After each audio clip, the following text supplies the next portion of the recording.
everyone. My name is Melody Jones-Poynton. And I'm the Reverend Thomas de Vermouth. And we are excited to walk the Sunrise Road together today. The Sunrise Road podcast is a podcast with conversations that connect and weave hope into the fabric of our shared lives. Thank you for joining us, and here's this week's conversation. Our guest today is my good friend Christian Walti. He's the Reverend Dr. Christian Walti. He's a pastor at the Friedenskirche in my hometown, Bern, Switzerland. He is also currently a certificate student for social justice at Union Seminary in New York, and he is on a couple of interesting organizations, a board member of a journal of religious socialism, and on Team Hope of Doc 8 Bern, which is a interesting restaurant project, and I hope we get to talk a little about that. Christian and I first met virtually through social network, through mutual friends, and then in the summer 2017 in person when I was taking a group of travelers from Nebraska to Switzerland, and he showed us his backyard and his church and his neighborhood. And I've been really looking forward to this conversation today. Welcome, Christian. It's a joy to have you here this day. Thanks, Thomas. Thanks, Melody. It's great to be with you.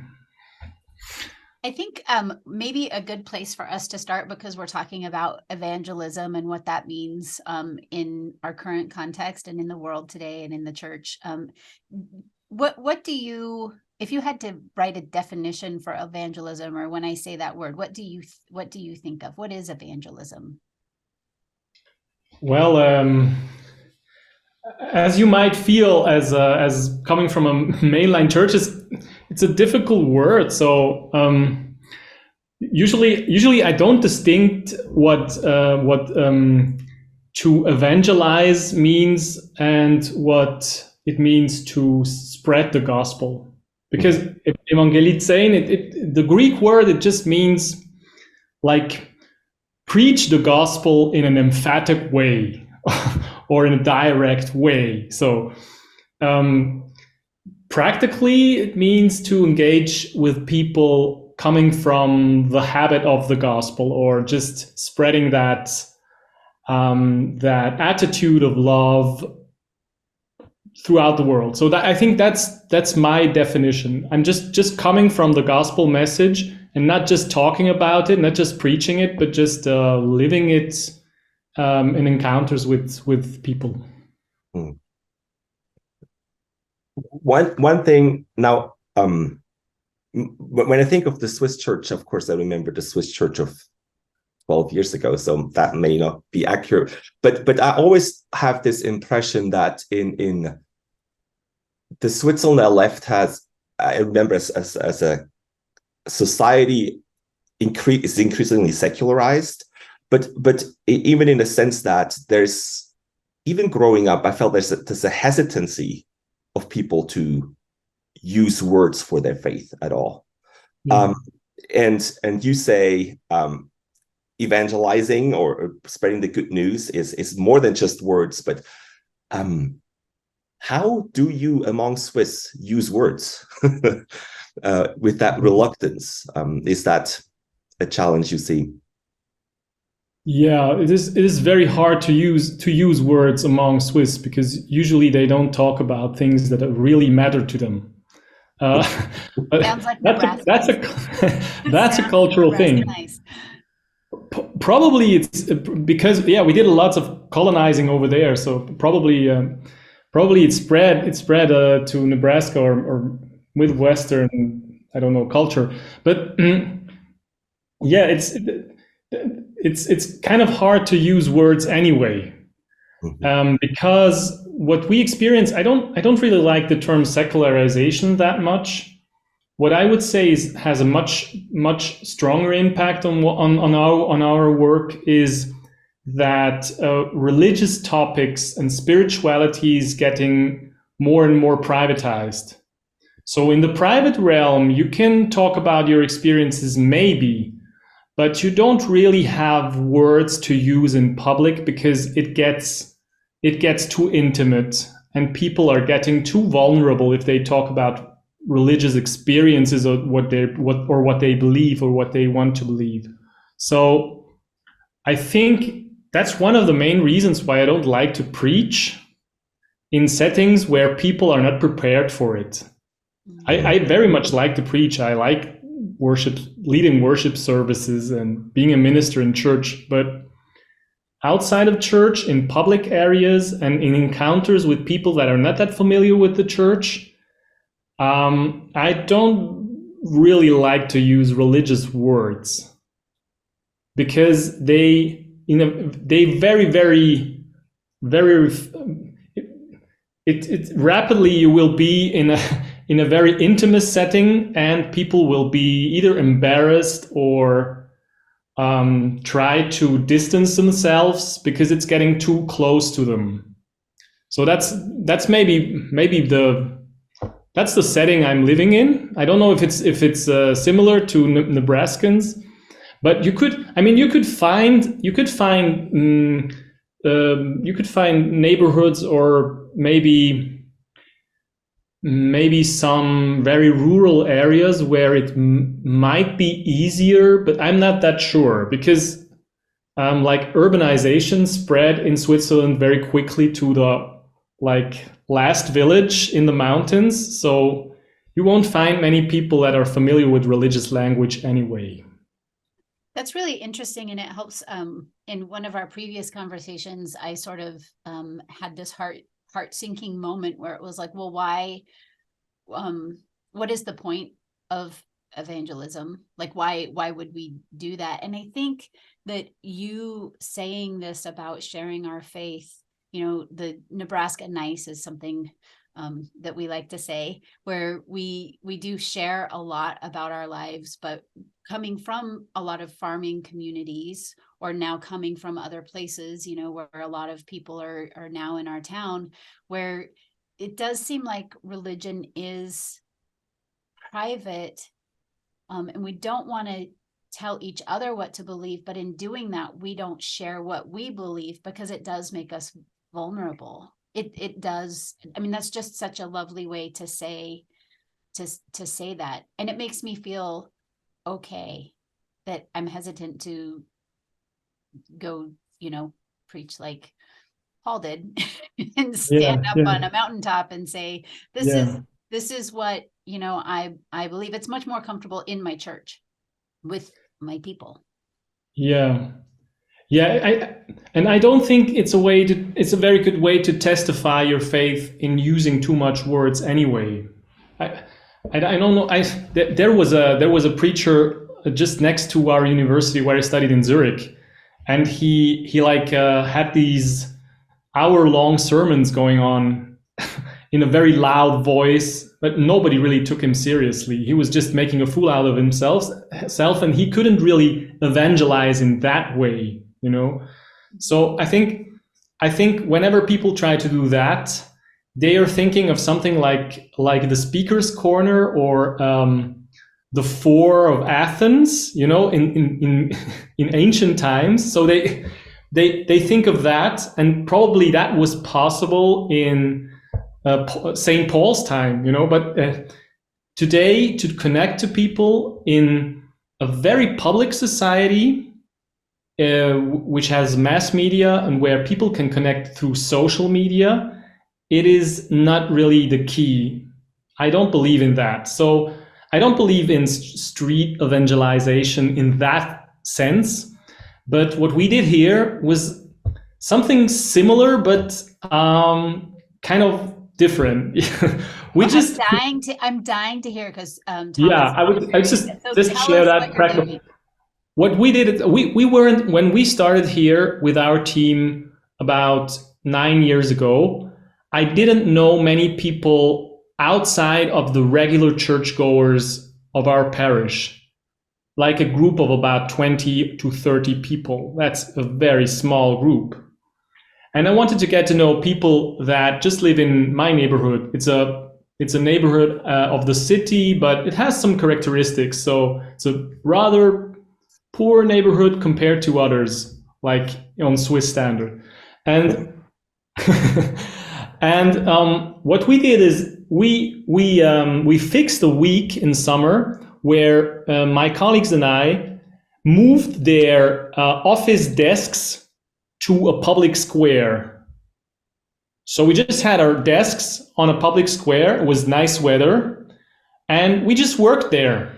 And we put a little sign, pastor working, something like that. And we just observed. The main task was to observe people passing by and to try to, focus on your work, because we had our sermons to do. We had funerals that week. It was just a regular week. And of course, some of our parishioners passed by and they had talks with us, but also many other people. And some of them engaged in, just regular conversations. But because there was like the sign, and it was kind of a performance, because you don't just put your desk on a public square usually. People were kind of like, let's say the more courageous people just went and engaged in a conversation, and usually the conversation led to religious topics in 2 or 3 sentences. So what you won't experience anywhere else, people were just like, oh, you're a pastor, my experience with the church is this and that, or I don't believe anything what you say, just also in this negative sense, but the topic was there, and we had very deep discussions.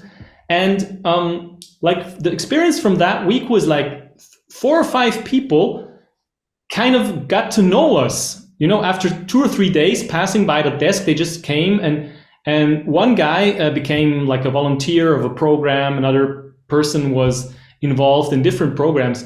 They weren't really converting or joining our church in a membership sense, but they kind of connected with us, and we connected with them. And it made a huge difference after that week being part of the neighborhood. That was street evangelization, probably. We wouldn't call it that way, but it was completely different from preaching on a street corner. What I guess that sort of challenges me, because, the stereotypical sort of thing that pastors might write about over here in books about is like that moment when you sit down on the plane and you're in small talk with the person next to you, and they say, what do you do for a living? And you say, I'm in social work, because you don't want to say you're a pastor, because instantly when you come out with that, people change, and they want to, they become very aware if they're swearing. They usually stop swearing, and then they say things like, oh, I haven't been to church and whatever, but I usually cut off those conversations because I just want to read my book or take a nap or whatever.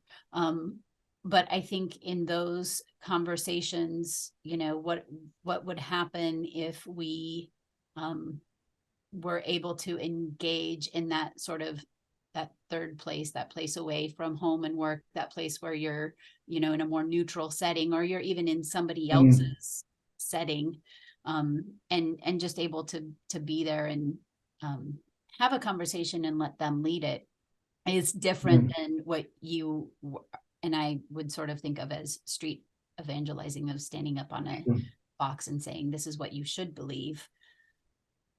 Sure. I think what we were kind of diligent about was to create a space where people just could observe and not be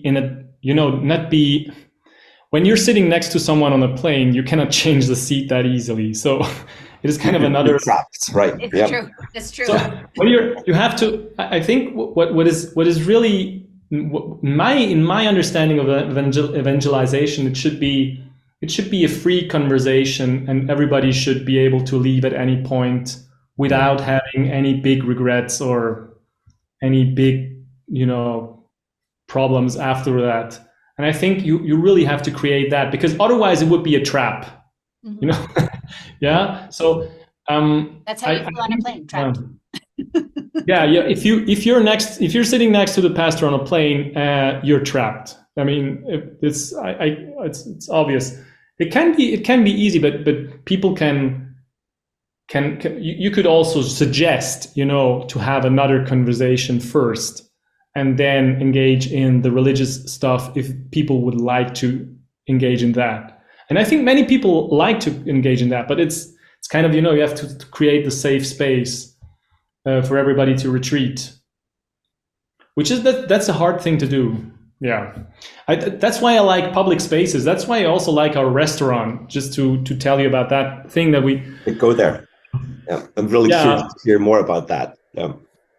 Yeah, I just jump into it. So it's what we did is we opened the restaurant 1 year ago together with an NGO which is responsible for the homeless people in Bern. It's responsible to provide homeless people with living spaces, like where they can, like apartments or own apartments. And we made a joint project with them, where a restaurant where their customers or the homeless people that live in their apartments could have meals during the day and spend their time during the day, because their apartments are very small. And we as a church could be there and have different kinds of cultural events and also engage with the let's say regular customers of that restaurant, because not everybody is a homeless person who is eating there. So what in terms of evangelizing there, I don't really evangelize there, and I don't want to have new members for my church or to gain new members for my church when I engage there. But I want to meet people and have, these very deep topics with them. That's my goal. I'm open about it. I don't want to make small talk there with everybody. It's not my main task there. So whenever I'm there, I'm quite open about who I am, but I don't come in and say, here's the pastor. I will just sit there and have coffee or beer, and I will just start conversations about anything, and after some time people will ask by themselves. So it will happen kind of, and there will be a connection. So we will have kind of a, I will be known to them, and maybe they have some questions, maybe they don't. And I'm kind of, I'm trying to connect the dots. Maybe something they say is interesting to another person, so I try to connect them and do some, what we call community building. But it won't be a church, that many people that go to this restaurant don't have any connection to a regular church, and they don't really attend my worship on Sunday. So that's what I do there. So it's, in my understanding, that would be evangelization as well, because my attitude towards people is passed on, and we try to create a space where people can meet in a very in the habit of the gospel, let's say. So people could communicate with each other, even though they are very different people. Some of them are homeless, some of them have other issues, some of them are just regular Swiss left or right or whatever people. So the community should be built on who you are as a person, and that's what counts there. And that's the gospel. In my sense, in my understanding, that will be the gospel. I think that what I hear you saying, and what is going to be frustrating for many, in particular Americans, and in particular Americans who are used to things happening quickly, is that this is something that takes time and a willingness to be vulnerable over time in sharing honestly what you are thinking and feeling and believing. Yes. That's right. I mean, time is I think that's a very important point on evangelization, that I really believe it takes a lot of time, because it's all about relationships. And you can create a contact very, very quickly, but you cannot build a relationship through just one contact. You have to meet people several times in different situations, or at least on different days of the week, to really have an impression of them and really get to know them on a level that is enough deep to really pass on, the important things. Yeah. But on the other hand, there's always a starting point. And what I believe in is that whenever I meet someone, even for 5 minutes, that's the beginning of a good friendship. It's even though some of the encounters are not that easy or are not that nice, even. If you ever have met homeless people or people with drug issues, I mean, some of the encounters really aren't that nice. They are very complicated sometimes, yeah. But I always try to think of it as a starting point. We start from here. We just had our first few words exchanged, and that might be better the next time. And as long as the space remains the same and it's still inclusive, so that everybody can join for a second time, and you don't blame anyone if something was not that comfortable the first time. I think you're engaging in something, and I think that's evangelization, because also with yourself, I mean, you never stop to evangelize yourself, right? So it's kind of a process thinking about it. So it's not just having brought someone to church or to a membership, but just engaging in a process with somebody. Yeah, something else I hear you say that is sort of running counter cultural to what I see in the church. I see a lot of anxiety in churches, particularly coming back after COVID and wondering where everybody is and where's our membership, and how are we going to count members, and what if we're less and more, and Excuse me. all of these, kind of an anxiety and an end goal of saying we want to be back where we were, or we want to have our numbers back or whatever. A willingness to let go of that anxiety as well as that end goal. This person that we're evangelizing with is the end goal isn't necessarily to have them become a member, a member of the church and a member of the session and somebody who's really super involved in faith, but rather to be vulnerable and share in intimate relationship, in relationship, sharing our vulnerabilities, but without the anxiety of needing more members at the church. Yeah. That's hard for. It's hard. I tend to think of my church, my institutional church, my employer, as my back office. I have that picture. Like, it's not really, it's my home base. I can come back to here because that's where my salary is coming from, and it's where some of the resources that I have are coming from. And it's where I can meet people and have a theological discussion or something very traditional, which I'm familiar with. But the rest of my time I spend outside of these walls, and I spend most of the time with people who are not part of that. And it makes me kind of free, because I don't have to worry about, not being able to feed my family in the end of the month. Of course, on the long run, if you're really worried about the church, sometime that might happen, but it will take some months or years. So that's why at least, I mean, that's a very Swiss perspective, because we are used to financial security, which doesn't exist anymore, by the way, but it's still there. It's still huge. But I kind of think that might even adjust to American settings, where your church will give you some money. Maybe it depends on your membership attendance and so forth, but probably you will have some security, and I think that little security should give you some space to also engage in things that are not that secure, and be part of conversations and join people that are not that who are not that into church.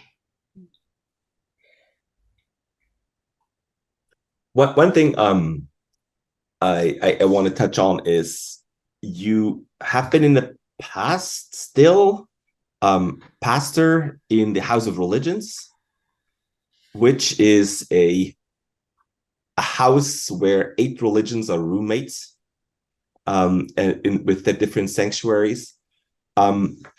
I have the impression of visiting your neighborhood that it's a very multi-ethnic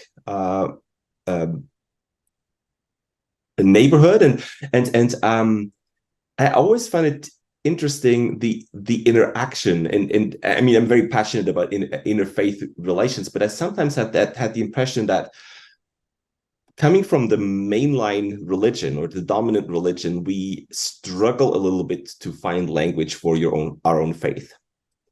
I think in the past, Christianity has been happy to be the ones who organizes the platform for other religions to come on the round table. And it's kind of a difficult thing to not be domineering, but yet at the same time also be authentic voice of what you stand for, what's important to you. How have you experienced that? How do you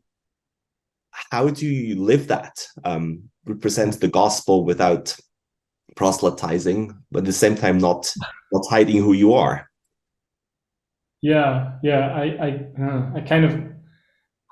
It's a very hard thing to talk about. I just try to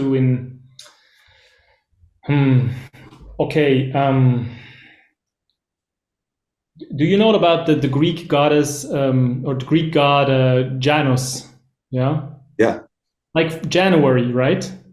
With the 2 heads. January, the Janus. It's the god that looks on both sides. Yeah? He looks forward and backward. He has 2 faces, right?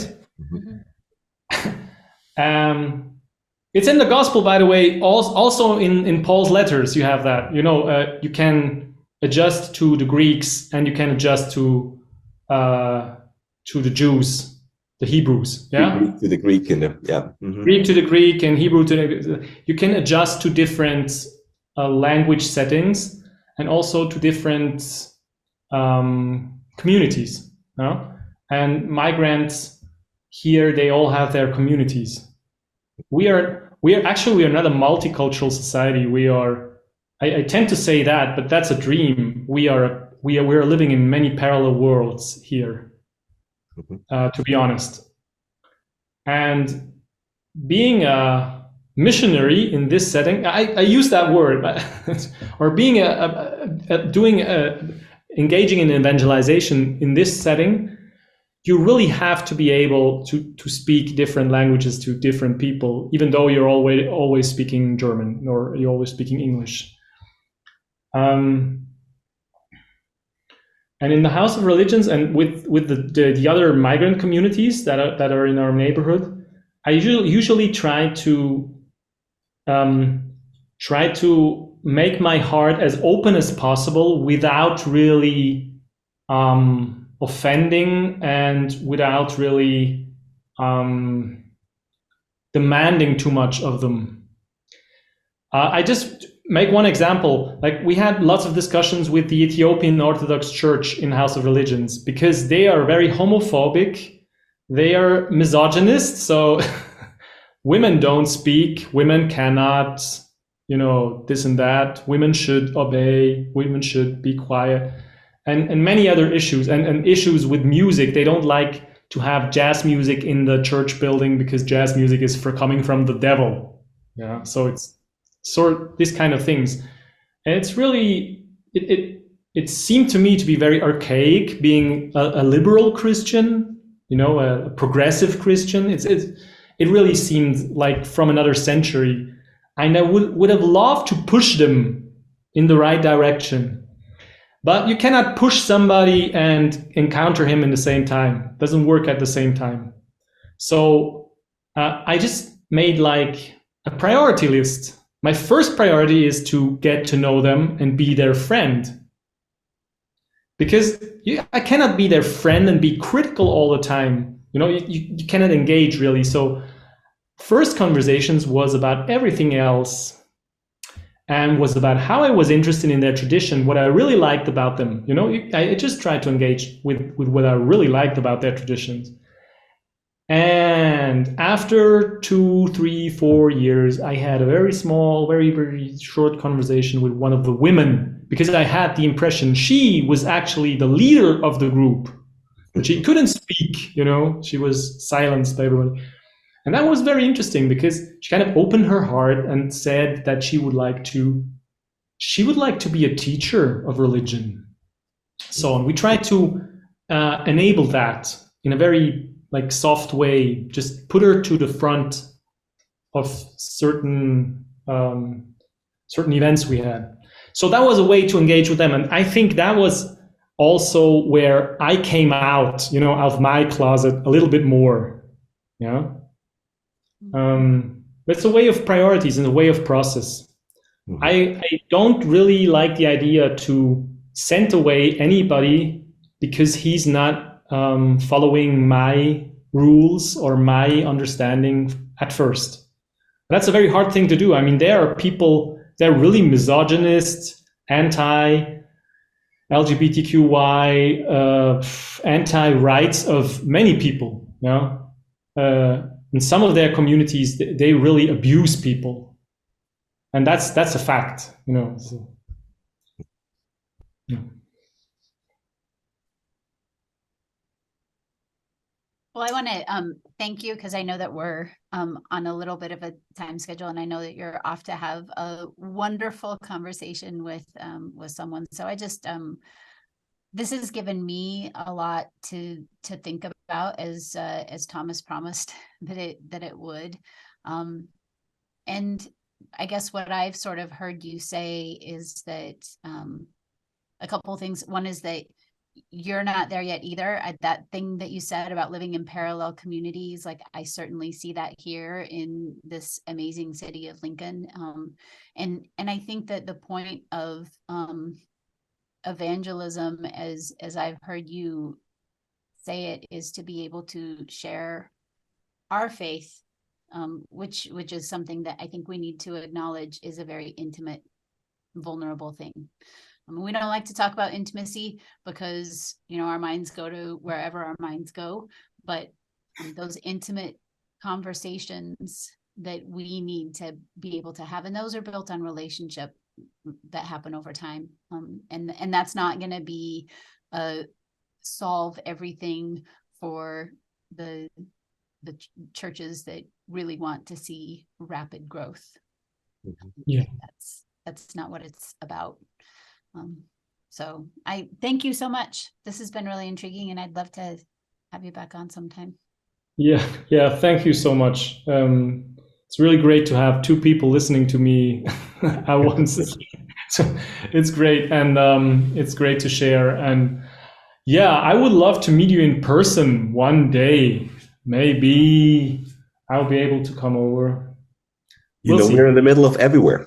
God willing. I know, but that's interesting. We would love to have you come over. So, the opposite of Rome. It's not where all the roads lead. It's where it's the opposite. That's great. I would love to see that place. Yep. Yep. Okay. Thank you so much. Thank you so much. Okay. Thank you for listening to this episode of the Sunrise Road podcast. Our podcast is hosted by me, Thomas Dummermuth. And me, Melody Jones-Poynton, and it is edited by Vince Rule. The Sunrise Road podcast is a ministry of Eastridge Presbyterian Church. Please like and subscribe, and